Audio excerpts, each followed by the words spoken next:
आज हम चर्चा करेंगे आपके लिए बीच नेचर ऑफ लैंग्वेज, भाषा की प्रकृति। भाषा की प्रकृति के क्षेत्र में हम आप सभी जानते हैं कि भाषा एक जटिल संपर्कीय कंसेप्ट है, जिसकी कोई भी परिपूर्ण भाषा, जिसको हम आप कंप्लीट डिफिनेशन देना केवल कठिन नहीं, लगभग असंभव कार्य है। इसलिए कि भाषा का शब्द जो है उसकी प्रस्तुति संस्कृत की भाषा से की धातु से बना हुआ है।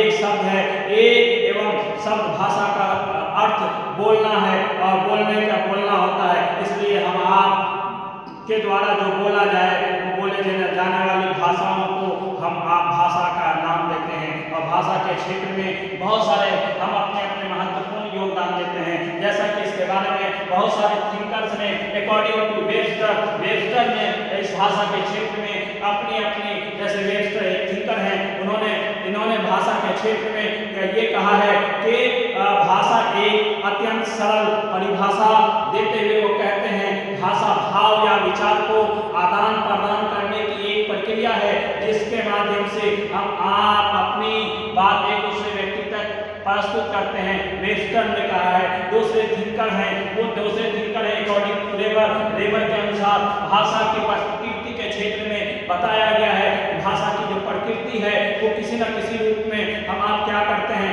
हम आप जो कुछ बोलते हैं, जो कुछ हम बोलते हैं वो मनचाहे परंपरागत प्रतीकों का यूज करते हैं, जिनके द्वारा हम अर्थ को सूचित करते हैं। हम अपनी बात को एक दूसरे व्यक्ति तक क्रमबद्ध तरीके से रखते हैं। हम इसको संचार के माध्यम से, अपने हाव भाव के माध्यम से, अपने मौखिक भाषा के हाव भाव के माध्यम से जब हम जिन्हें किसी विशेष स्थान या समय पर हम पहुंचाते हैं, जैसे हम अपने बातों को अपने संचार के माध्यम से, अपने अनुभवों के माध्यम से, अपने हाव भाव के माध्यम से, अपने चिंतनों के माध्यम से, अपने विचारों के माध्यम से एक दूसरे व्यक्ति तक पहुंचाने का कार्य करते हैं। और हम आप अपनी समस्याओं का समाधान करना चाहते हैं, और इसके लिए हम आप समय समय पर हम बहुत सारी भाषाओं को संचार के रूप में लेते हैं, जो हम आप उसे अत्यधिक मनोरोचित या मानवों के अत्यधिक सर्वव्यापी मानते हैं। और इसलिए कि इसके भाषा की प्रकृति के द्वारा मानव के व्यवहार में परिवर्तन होता है। तीसरे थिंकर हैं अकॉर्डिंग टू जॉन सावेज के अनुसार हम आपको बता रहे थे कि जॉन सावेज जो हैं उन्होंने भाषा के बारे में बहुत सारा जॉन सावेज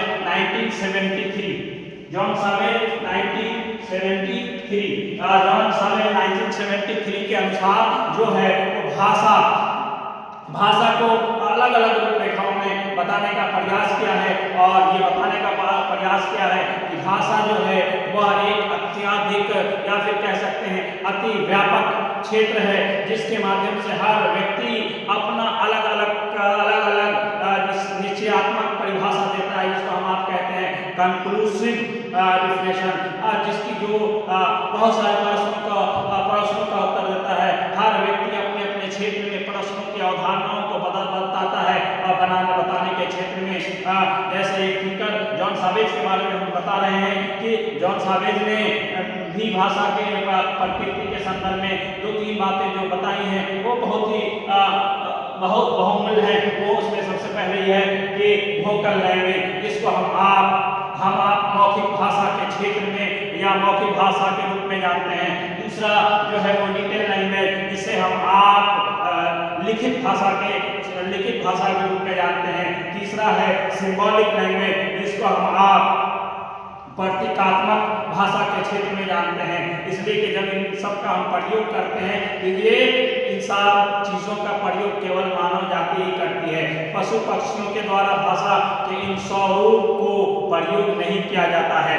इसलिए भाषा एक भली भांति संचारित होने वाली परिभाषा है, जिसके क्षेत्र में हम आप जो भाषण देते हैं, जो स्पीच देते हैं, वो सारे के सारे केवल मानव की वाणी से ही रिलेटेड होते हैं, मानव से ही जुड़े हुए होते हैं। इसलिए कि हम आप वाणी के माध्यम से अपने विचारों भावों को व्यक्त कर सकते हैं। जब आपने अक्सर देखा होगा 4-5 वर्ष के बच्चे जो हैं वो छोटे छोटे शब्दों का प्रयोग करते हैं और छोटे छोटे शब्दों का प्रयोग करके अपनी बात एक दूसरे व्यक्ति तक पहुंचाते हैं और एक दूसरे व्यक्ति का मन मोहने का काम करते हैं, जो शब्दों के प्रतीक रूप में हम आप जानते हैं, और जो उस बच्चे का क्या होता है, रिप्रेजेंटेशन होता है कि वो बच्चा आपसे क्या कहना चाहता है। ये सारी की सारी चीज़ें हम आप उस बच्चे के रिप्रेजेंटेशन के को समझते हैं और एक दूसरे तक व्यक्ति के तक बताने का प्रयास करते हैं कि बच्चा ये कहना चाह रहा है, इन शब्दों का उच्चारण करना चाह रहा है। इसलिए हम आपको बताते चले कि भाषा जो है एक प्रकार की क्रमबद्धता व विकास का प्रतिमान निहित होता है। भाषा की प्रकृति जो है एक तथ्यात्मक अध्ययन पर आधारित होती है। इसमें परिवर्तन होता रहता है। आप जहाँ पर जिस मानव के व्यवहार के अनुरूप आपकी भाषा में परिवर्तन होता रहता है। हम जितना अच्छा सीखते चले जाते हैं उतना अच्छा बोलते चले जाते हैं। इसलिए कि हम आप कभी कभी परिवर्तित होते रहते हैं एवं हम जिन भाषाओं का प्रयोग करते हैं हमारे जीवन में भी नए नए शब्दों का भंडार भी जुड़ता चला जाता है। जैसे जैसे हम आपके पास शब्दों का भंडार जुड़ता चला जाता है वैसे वैसे ही हम भाषा के विभिन्न प्रारूप के क्षेत्र में लोगों के तक और समाज तक पहुंचने का प्रयास करते हैं। और जिसके कारण कभी कभी हम जब भाषाओं का प्रयोग करते हैं तो वो सांस्कृतिक प्रपंच के रूप में भी हम आपके बीच हुआ करती हैं, जिसके माध्यम से हम विभिन्न संस्कृतियों के लिए विभिन्न भाषाओं का प्रयोग करते हैं। जैसे हम अगर अपनी बात अपने मन की मनोभाव और अपने एहसास को एक दूसरे व्यक्ति तक प्रस्तुत करते हैं उसको हम आप क्या अक्सर उसको फीलिंग का नाम देते हैं। दूसरा जो हम आप एक दूसरे व्यक्ति तक अपने विचारों और मनोभावों को प्रस्तुत करते हैं उसको हम आप इंग्लिश भाषा में आइडियाज के नाम से जानते हैं। और आइडिया के माध्यम से अपनी बात एक दूसरे व्यक्ति तक अपने विचारों को पहुंचाते हैं। तीसरी बात जो मैंने बताया कि हम अक्सर अनुभवों पर आधारित हो जाते हैं और अनुभव पर आधारित होकर के हम अपने एक्सपीरियंस शेयर करते हैं, वो हम आपका अनुभव होता है।